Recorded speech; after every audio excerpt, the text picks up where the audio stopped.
വാച്ചിൻ്റെ ക്രിസ്റ്റലുകൾ 3 തരത്തിലാണ്: acrylic, mineral, sapphire. അപ്പോൾ ഇതിനെക്കുറിച്ചുള്ള ചെറിയൊരു വിവരണമാണ് ഈ വീഡിയോയിലൂടെ നിങ്ങളുമായിട്ട് ഷെയർ ചെയ്യുന്നത്. I am Irshadussulaiman. Welcome back to my another video. ആദ്യമായിട്ട് നമ്മൾ പരിശോധിക്കുന്നത് അക്രലിക് അഥവാ പ്ലെക്സി ഗ്ലാസ് എന്ന് പറയുന്ന ഒരു തരം ഗ്ലാസ് ആണ്. ഇത് ഫ്ലെക്സിബിൾ ആയിട്ടുള്ള ഒരു തരം ഗ്ലാസ് ആണ്. വിപണിയിൽ ഏറ്റവും വില കുറവുള്ളതും എന്നാൽ വാച്ചുകളുടെ സംരക്ഷണത്തിൽ ഒട്ടും പിന്നിൽ അല്ലാത്തതുമായിട്ടുള്ള ഒരു തരം ഗ്ലാസ് ആണ് അക്രലിക് ഗ്ലാസുകൾ. ഈ ഗ്ലാസുകൾ പെട്ടെന്ന് പൊട്ടിപ്പോവുകയില്ല, പക്ഷേ വേഗം സ്ക്രാച്ച് ആകാനുള്ള സാധ്യത വളരെ കൂടുതലാണ്. പക്ഷേ സ്ക്രാച്ച് ആയ ഗ്ലാസിനെ നമുക്ക് വളരെ വേഗം തന്നെ പോളിഷ് ചെയ്തിട്ട് പഴയ രൂപത്തിലാക്കുവാൻ വളരെ എളുപ്പമാണ്. ഈ ക്രിസ്റ്റലുകൾ കൂടുതലായിട്ട് ഉപയോഗിക്കുന്നത് കുട്ടികളുടെ വാച്ചിലും സ്പോർട്സ് വാച്ചുകളിലും ചില എൻട്രി ലെവൽ വാച്ചുകളിലും ഇപ്പോൾ എൻ്റെ കയ്യിലിരിക്കുന്ന സ്വാച്ച് കമ്പനിയുടെ വാച്ചുകളിലും കൂടുതലായിട്ട് ഉപയോഗിക്കുന്നതായിട്ട് കണ്ടുവരുന്നുണ്ട്. രണ്ടാമതായിട്ട് നമ്മൾ പരിശോധിക്കുന്നത് മിനറൽ ഗ്ലാസിനെ കുറിച്ചാണ്. മിനറൽ ഗ്ലാസ് അക്രലിക് ഗ്ലാസിനെക്കാളിലും 7 ഇരട്ടി വരെ സ്ട്രോങ് ആയിട്ടുള്ളൊരു ഗ്ലാസ് ആണ്. ബേസ് മോഡലായ അക്രലിക്കിനേക്കാളും അല്പം വില കൂടുതലാണ് മിനറൽ ഗ്ലാസിന്. മിക്ക മിഡ് റേഞ്ച് ഡിസൈനർ വാച്ചുകളിലും മിനറൽ ഗ്ലാസ് ആണ് യൂസ് ചെയ്യുന്നത്. വിപണിയിൽ ഏറ്റവും കൂടുതൽ കണ്ടുവരുന്നതും മിനറൽ ഗ്ലാസ് ആണ്. ഇത് പൂർണ്ണമായിട്ടും സ്ക്രാച്ച് പ്രൂഫ് അല്ലെങ്കിലും ചെറിയ രീതിയിലുള്ള സ്ക്രാച്ചുകളൊക്കെ തടയുവാനുള്ള ശേഷി മിനറൽ ഗ്ലാസിന് ഉണ്ട് എന്ന് തന്നെ നമുക്ക് പറയാം. ഈ ശ്രേണിയിൽ മൂന്നാമതായിട്ട് നമ്മൾ പരിശോധിക്കുന്നത് സഫയർ ക്രിസ്റ്റലിനെ കുറിച്ചാണ്. ഒട്ടുമിക്ക ഹൈ എൻഡ് ലക്ഷറി വാച്ചുകളിലും ഉപയോഗിക്കുന്നത് സഫയർ ക്രിസ്റ്റലാണ്. സഫയർ ക്രിസ്റ്റൽ എന്ന നീലക്കല്ലുകൾ എന്നാണ് പറയപ്പെടുന്നത്. എന്നാൽ വാച്ചുകളിൽ ഉപയോഗിക്കുന്ന ഈ ക്രിസ്റ്റലിനെ കൃത്രിമമായി നിർമ്മിച്ചെടുത്ത ഒരുതരം ക്രിസ്റ്റലാണ്.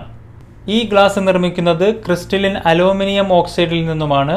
മിനറൽ ഗ്ലാസിൽ സ്ക്രാച്ച് വീഴും പോലെ സഫയർ ക്രിസ്റ്റലിൽ സ്ക്രാച്ച് വീഴാൻ ബുദ്ധിമുട്ടാണ്.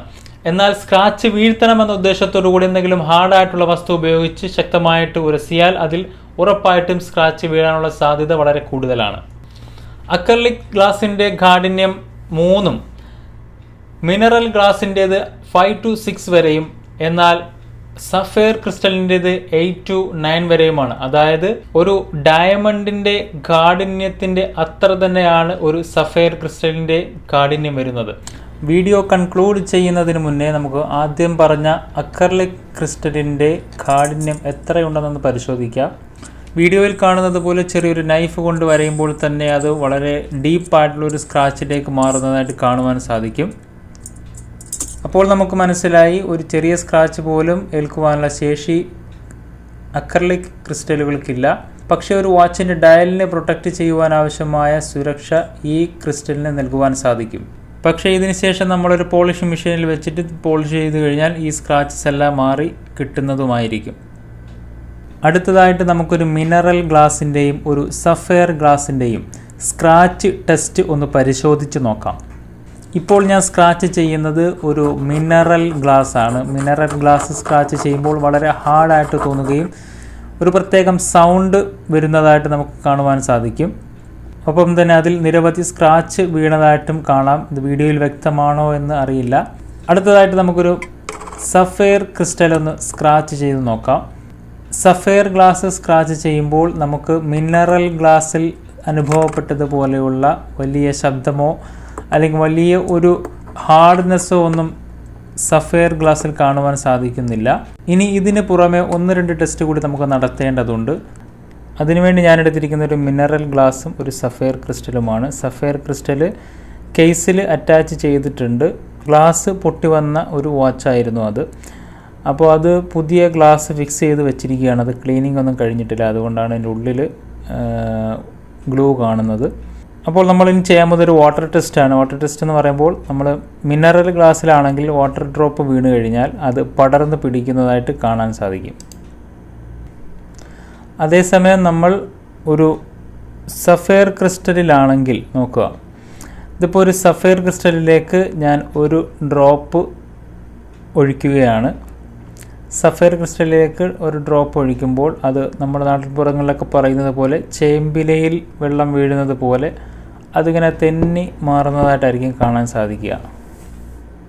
ഞാൻ ഈ കാണിക്കുന്നതിൽ എന്തെങ്കിലും ഡൗട്ട് ഉണ്ടെങ്കിൽ നിങ്ങളുടെ കയ്യിൽ എങ്ങനെ സഫയർ ക്രിസ്റ്റലോ സാധാ വാച്ചോ കിട്ടാനൊന്നും ഒട്ടും ബുദ്ധിമുട്ടില്ലാത്തൊരു സമയമാണ്. അപ്പോൾ നിങ്ങൾക്ക് ഇങ്ങനെയുള്ള പരീക്ഷണങ്ങളൊക്കെ നടത്തിയിട്ട് ശരിയോ തെറ്റോ എന്ന് വിശകലനം ചെയ്യാൻ സാധിക്കുന്നതാണ്. ഇനി നമുക്ക് ഒരു ടെസ്റ്റും കൂടി നടത്താം. ഈ കാണുന്ന വാച്ചുകളെല്ലാം കൂടി, ഈ വാച്ചിൻ്റെ എല്ലാം ക്രിസ്റ്റലുകൾ എൻ്റെ കയ്യിലുള്ള ഒരു ഡയമണ്ട് ചെക്ക് ചെയ്യുന്നൊരു മെഷീനുണ്ട്. ആ മെഷീനിൽ വെച്ചിട്ട് ഇതിൻ്റെ ഗ്ലാസിൻ്റെ ഹാർഡ്നെസ് കൂടി ചെക്ക് ചെയ്തിട്ട് നമുക്ക് ഈ വീഡിയോ വൈൻഡപ്പ് ചെയ്യാം. അപ്പോൾ അതിന് വേണ്ടിയിട്ട് എൻ്റെ കയ്യിലുള്ളത് ഒരു ഡയമണ്ട് സെലക്ടർ എന്നൊരു മെഷീനാണ്. ഈ മെഷീൻ ഉപയോഗിച്ചിട്ട് ഗ്ലാസിൻ്റെ ഹാർഡ്നെസ് കൂടി ചെക്ക് ചെയ്യാൻ ശ്രമിക്കുകയാണ്. സഫയർ ക്രിസ്റ്റൽ ചെക്ക് ചെയ്യുമ്പോൾ സഫയർ ക്രിസ്റ്റലിൻ്റെ ഹാർഡ്നെസ് 8ന് മുകളിലേക്ക് പോകുന്നതാണ്. നമുക്ക് നമ്പർ നോക്കിയാൽ കാണാൻ സാധിക്കും. അത് റെഡ് കളറിലേക്ക് പോയിട്ടുണ്ട്. അടുത്തതായിട്ട് നമുക്ക് ഒരു സാധാ ഒരു മിനറൽ ക്രിസ്റ്റൽ ചെക്ക് ചെയ്ത് നോക്കാം. അപ്പോൾ അനക്കമൊന്നുമില്ല, ജസ്റ്റ് 5-6 തന്നെ നിൽക്കുകയാണ്. അടുത്തതായിട്ട് നമുക്കൊരു ഡയമണ്ട് തന്നെ ചെക്ക് ചെയ്ത് നോക്കാം. ഡയമണ്ട് ചെക്ക് ചെയ്തപ്പോൾ മനസ്സിലായാലോ, അത് 10ന് മുകളിലേക്ക് പോയിട്ടുണ്ട്. അടുത്തായിട്ട് നമുക്കൊരു നോർമൽ ക്രിസ്റ്റൽ തന്നെയാണ് വീണ്ടും ചെക്ക് ചെയ്യുന്നത്. അപ്പോഴും 5-6ൻ്റെ അടുത്ത് തന്നെയാണ് നിൽക്കുന്നത്. വീണ്ടും നമ്മളൊരു ചോപ്പാഡ് വാച്ചിൻ്റെ ഒരു ലക്ഷറി വാച്ചിൻ്റെ സഫയർ ക്രിസ്റ്റൽ ചെക്ക് ചെയ്യുകയാണ്. അപ്പോൾ അത് ചെക്ക് ചെയ്യുമ്പോഴും കാണാൻ സാധിക്കും, അത് മുകളിലേക്ക് തന്നെ പോയിട്ടുണ്ട്. അത് ഒറിജിനൽ സഫയർ ക്രിസ്റ്റൽ തന്നെയാണ്. നമുക്ക് പ്ലാസ്റ്റിക് നോക്കി അതുമില്ല. വീണ്ടും ഒരു നോർമൽ വാച്ച് നോക്കി, അതിലും പ്രത്യേകിച്ചൊന്നുമില്ല. ഇന്നത്തെ ഈ വീഡിയോയിലൂടെ 3 തരം ക്രിസ്റ്റലുകളെ കുറിച്ചിട്ടുള്ള ഒരു ചെറിയൊരു വിവരണമാണ് നൽകിയത്. അപ്പോൾ ഇന്നത്തെ വീഡിയോ നിങ്ങൾക്ക് ഏവർക്കും ഇഷ്ടമായി എന്ന് തന്നെ വിശ്വസിക്കുന്നു. ഇഷ്ടമായെങ്കിൽ നിങ്ങൾ ലൈക്ക് ചെയ്യുക, അഭിപ്രായങ്ങളും നിർദ്ദേശങ്ങളും കമൻറ്റിൽ രേഖപ്പെടുത്തുക.